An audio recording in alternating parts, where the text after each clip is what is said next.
Let's say we wanted this piece of DNA to undergo transcription. So the question I want to ask you is, well, which strand is going to be transcribed? So let's just unzip our DNA and look at the two strands. And let's say that the strand over here is strand A, and let's say that this strand is strand B. So which one are we going to pick? Well, first let's see what happens if we transcribe either one. Let's first see what happens if we transcribe A. So here's our RNA.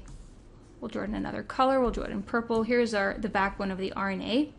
And the DNA has, well, let's say that the orange bases represent the nitrogen-based cytosine.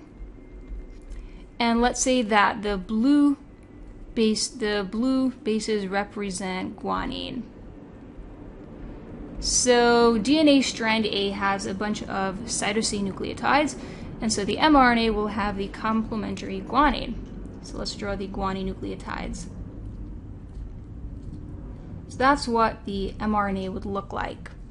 And each 3 nucleotides, or each codon, will code for 1 amino acid. And it happens to be, right here we have 3 codons that are each GGG.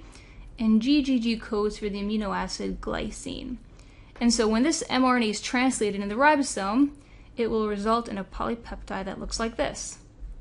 Glycine, glycine, glycine.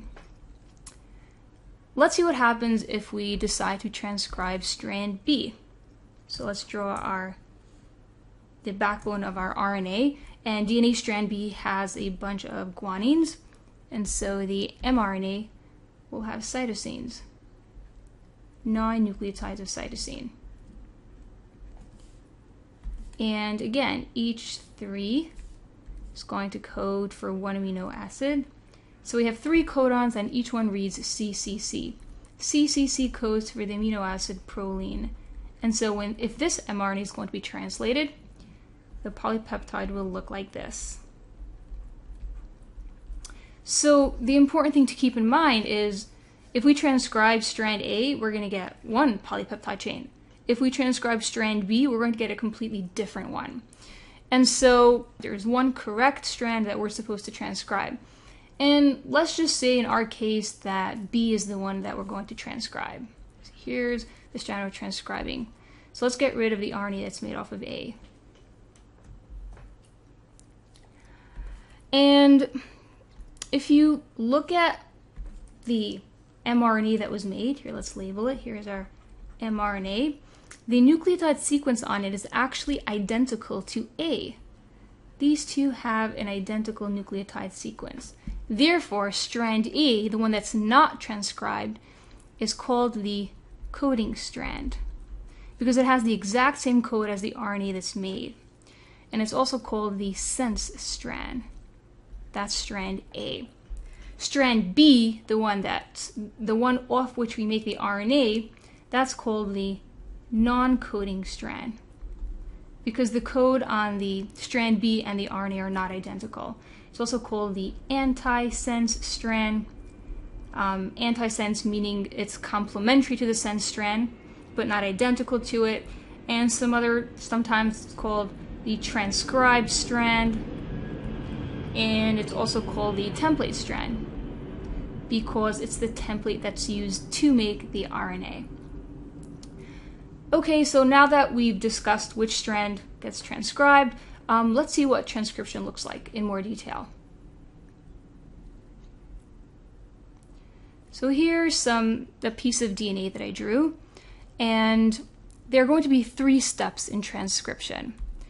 The first one is initiation, basically how transcription starts. The second step is going to be elongation.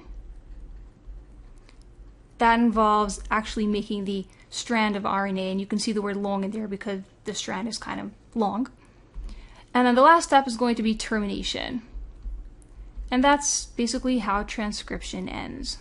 So we're going to start with initiation. So what happens during initiation? So the enzyme RNA polymerase, that's the enzyme that puts together RNA. So let's label it. That's RNA, and I'm just going to write POL, which stands for polymerase.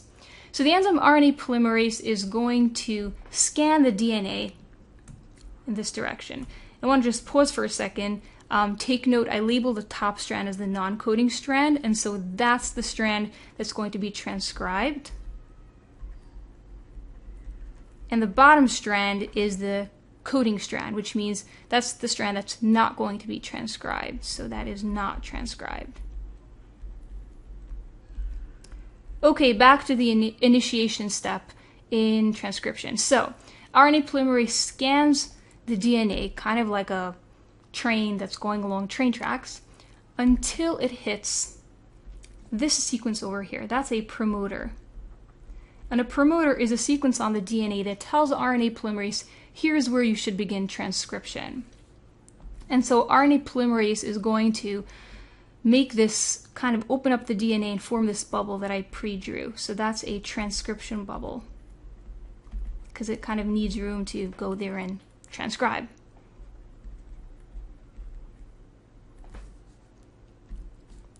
Okay, so let's move our RNA polymerase. Let's put him right over here.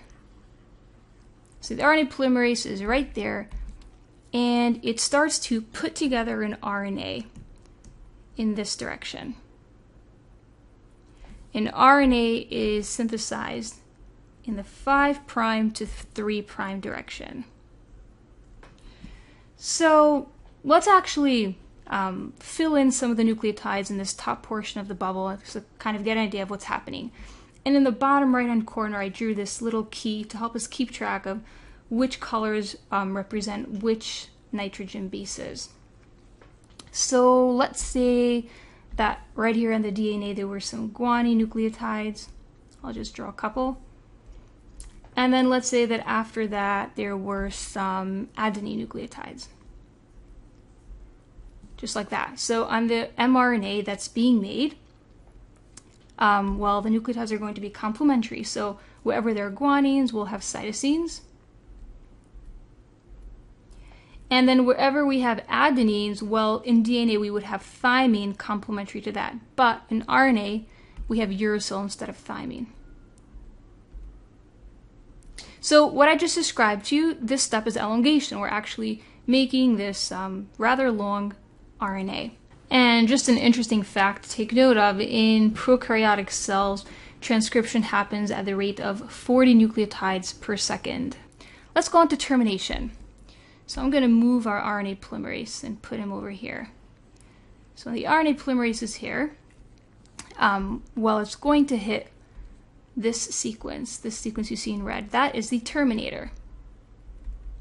And the terminator is a sequence on the DNA that tells RNA polymerase, okay, here's where you should stop transcribing. And so when that happens, RNA polymerase is going to unlatch from the DNA. It's going to go on and do something else or be recycled. The DNA closes back up, and the mRNA is going to be released. And its next step is it's going to go to the ribosome. And in the ribosome, it's going to be translated. And the ribosome is going to put together the corresponding polypeptide chain.